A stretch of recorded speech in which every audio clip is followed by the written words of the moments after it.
Today is an exciting day for us because we actually get to begin interacting with text. So, before we look at the first 4 plays in the semester, I would like us to go backwards and look at 3 different ways of seeing text through a multicultural lens. Those are multiculturalism, interculturalism, and transculturalism. If you will remember, multiculturalism emphasizes and celebrates the differences between cultures, while interculturalism emphasizes the conflict between cultures or even within a culture, and transculturalism blends and mixes cultures together. As we read each of these plays, I'd like for you to begin to think about how you would apply those 3 specific definitions to themes and issues and characters in each of the plays. The first play that we're going to look at is Fences by August Wilson. He has been hailed as a defining voice in Black American theater. He grew up in the Hill District of Pittsburgh, which is where Fences is set, that it was an historically Black neighborhood. And Fences is part of Wilson's Century Cycle, which is a series of 10 plays, each set in a different decade that covers 100 years of the African American experience. Wilson wrote Fences in 1983, and then it premiered at Yale Repertory Theater in 1985. Wilson's work, and Fences in particular, brings to life the struggles of everyday Black Americans and demonstrates really dignity, justice, and love as the major themes in his work. Fences depicts the life of Troy Maxson. Troy is a former Negro League baseball player who is now scraping by as a sanitation worker. He is a towering figure in the lives of his family, and he is faced with thwarted aspirations.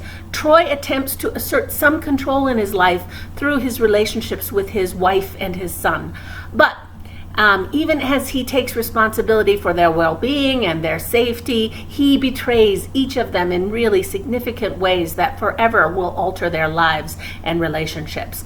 Fences explores the walls we build around each other and our loved ones, while also illuminating one family's struggle with racism in America.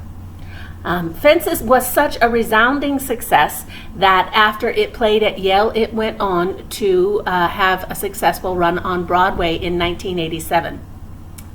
Featuring James Earl Jones as Troy Maxson and directed by Lloyd Richard, who was the directing partner for August Wilson for many, many, many years. Fences won all the prizes. It won the Pulitzer Prize for Drama and 4 Tony Awards, including Best Play. And then in 2010, Fences was revived on Broadway, starring Denzel Washington and Viola Davis. It was an incredible revival, and again, it won all of the awards. 10 Tony Awards, including Best Revival of a Play. And 6 years later, Denzel Washington and Viola Davis starred in the film version, the adaptation, earning 4 Oscar nominations. So, incredibly well received play. And I'm going to set you up now to see some clips from YouTube which look at the original text and the original production on Broadway with James Earl Jones, and then the same scene played by Denzel Washington. What I want you to look at is the difference in how the same text was interpreted by 2 different actors, and how the time between these 2 productions may have changed how the audience was able to receive the text. The next script that we'll be looking at today is Fefu and Her Friends by Maria Irene Fournet, a Cuban-American playwright. This play is recognized as an incredibly important feminist play for its all-female cast, central ideas about gender roles, and its bold deviations from conventional stage presentation and also audience involvement. Fournet uses the play as a representation of the struggle of women against the female stereotype. Any interactions with male characters are done off stage, and no established male characters are seen to portray how women behave when not in the presence of men. Fefu and Her Friends is set in New England in the spring of 1935. The play is split into 3 parts. It begins in the living room of Fefu's country house, and then part 2 is set in 4 different areas of the home: the lawn, the study, the bedroom, and the kitchen. Fournier deconstructs our idea of the familiar stage, breaks the fourth wall, and scenes are played in multiple locations simultaneously throughout the theater. The audience is divided into groups to watch each scene, and then they rotate to the next set as the scene is repeated until each group has seen all 4 scenes. These individual scenes highlight conflict in all of the women's lives and thus illustrate a sort of more communal feminist struggle than the typical feminist approach of the early days of the second wave of feminism, which sort of emphasized the existence and the rights of the individual woman. So Marie-Irene Fournier was really getting at what is it like to be a group of women who come together, and how do all of our lives interact and intersect around sex roles. Okay? Fefu is imprisoned in her unhappy marriage, and because she is a woman, she does not possess the power to escape it. And she is beginning to slide deeper into depression. Fefu and Her Friends challenges our preconceptions about life and the theater through these really incredibly boldly drawn women, and they are temporarily divorced from their relationships, trying to sort out the ambiguities of their lives. What does all of this mean? The only woman who stands against Fefu's darkness is Julia, and this makes Fefu even more aggressive toward her, leading her to kill the rabbit at the end of the play, which symbolizes her loss of power and control. The actions of the play demonstrate the daily power struggles of women in a society dominated by men. The clip that you're going to see next is an interview, not with Marie-Irene Fournier, who we lost in 2018, sadly, but by a woman who was hugely impacted by her life. G. Hyde Park's play, Hannah and the Red Gazebo, is an American drama about family, identity, secrets, and legacy, through the lens of an incredibly remarkable and gifted playwright. This comedic drama, and it is both, transports us to South Korea and the in-between world of the demilitarized zone that separates it from its neighboring North Korea, and also into the furthest realms of our imagination. Yet the play stays firmly grounded in familiar emotional territory, complexities, and truths, whether it's grappling over the grief and the death of a family member, or loneliness and the desire to connect, human endurance, or unconditional love between parent and child. These are universal themes that Jihai uses to weave a world that we're all going to be interested in. You may find yourself in one of Jihai's characters who love each other and never acknowledge the obvious elephant in the room, a depressed mother who can't seem to get off the couch. You will recognize this sort of aching need to relate to family members and to live and negotiate the subtext of language to avoid conflict and hurt. You will discover the beauty and humor within these characters as they struggle to find their truth. The play is really also about imagination. In this unique point of view, Jihai has given voice to immigrants and their children who return to their country of origin, their ancestral homes from America, only to feel the same alienation and loneliness they may have felt in America. Hannah is undoubtedly a wise play. It looks at us and begs us to consider the question of home. Where is home? What is home? Who is home? Hannah is, as a character in the play, is just 2 weeks out from becoming a board-certified neurologist when she receives a very strange package from her grandmother, who may or may not have just ended her life in a most really flamboyant manner. The mystery leads Hannah and her family on a surreal, funny, heartbreaking adventure back to their roots in South and North Korea and that forbidden demilitarized zone that divides them.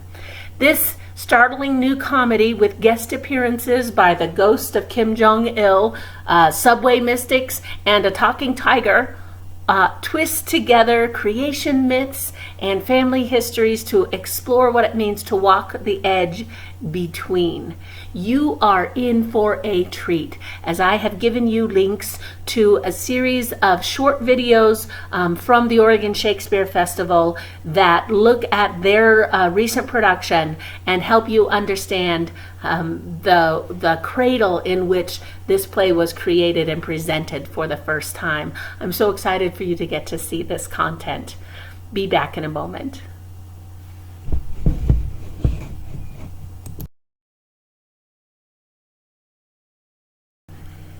The last script that we're going to look at today is Zoot by Louis Valdez. I believe that Zoot changed American theater forever. The author of that script, Louis Valdez, said that he's always believed that theater is a creator of community and that community is a real creator of theater. This, to Valdez, is the magic part of this play, because he said he wanted to create a common vision that just speaks to the audience. If there was a time when we need to find a common vision, it is indeed now. Zoot is one of the great plays of the American canon because it is based in fact, the only one of our 4 plays that we're looking at first, which is based on historical incident. This story took place 75 years ago, just miles from downtown Los Angeles. And as the Center Theater Group manager, artistic director Michael Ritchie said, this is a play about discrimination, about anger, about violence, and though it takes place in the 1940s and was written in the 1970s, that discrimination, that violence, that anger still exists in our culture today. And he said, we still have a forum, the Mark Taper Forum, a very significant regional theater in the United States, to tell that particular story, but also to use as a starting point for a dialogue that helps to change the narrative. I believe, and it's why I do theater, that theater can change lives, theater can change culture, theater can create community. And this play, Zoot, does all of those things. When we think about the main character, El Pachuco, who was memorably played first by Edward James Olmos, swaggering onto the stage, Chicano theater became American theater. And Louis Valdez said that Zoot is the great-grandfather of today's Latino theater and credits it with creating potential for the success of other Latino artists. Playwright and actress Evelina Fernandez, who's a founding member of the Los Angeles Latino Theater Company, was still in college when she was cast in that original production. She said it was the first time that Chicanos were on the main stage at a regional theater. It was the first time Latinos attended the theater in huge numbers. We didn't realize it at first, but it soon became apparent that we were making history in American theater, and that the play's truths about racism and discrimination suffered by Mexican Americans in the U.S. struck a full emotional and political chord in our community. So this play is important. It's an important text. I want you to know and understand that if you don't know Spanish, there may be some parts of the text that you do not understand. So get yourself a Spanish to English dictionary and be ready to struggle a little with this text. It is so worth it. This idea of creating something brand new at the Mark Tabor Forum was by design. The Center Theater Group founding artistic director Gordon Davidson had asked Luis Valdez to consider writing a play that would reflect the history of Los Angeles. Because Valdez was already intrigued by the story of the 1942 Sleepy Lagoon murders, and because he was also interested in the Zoot Suit riots that took place at that time, as well as by this idea of some magical Pachuco character, he said yes. And in